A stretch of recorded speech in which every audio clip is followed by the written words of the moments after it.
नमस्कार, शुभरात्री मित्रांनो. बघा, जे हातावर ते बनत आहे ते मेंढीच्या केसापासून जे आपलं जन्मलेलं बाळ असते त्याच्या हातात घालण्यासाठी वाळं म्हणतात. हे पूर्वीपासून चालत आलेली परंपरा आहे.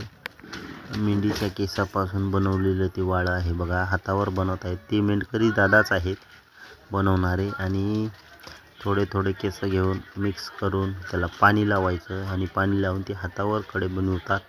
त्या कड्याचा फायदा आहे मित्रांनो की आपलं छोटं बाळ असते ते 10-15 दिवसाचं त्याच्या हातात किंवा पायामध्ये घालायचं आणि कडं घातल्यावर बारकं बाळ झोपेमध्ये दचकून उठणार किंवा ते बाहेरलं वगैरे म्हणतात ते पण होऊ शकत नाही. आणि कड्यामुळं कोणी म्हणते ना बाळ खूपच छान आहे, गोर आहे वगैरे, तर डिस्ट लागत नाही म्हणून ते मेंढीच्या केसापासून बनवलेलं वाळं बाळाच्या हातात घालतात. तर बघा, तुम्ही बनवताना हे व्हिडिओ बनवलेला आहे आणि त्याच्या पुढं बघा किती छान प्रकारे बनवले होते ते बघू शकता तुम्ही.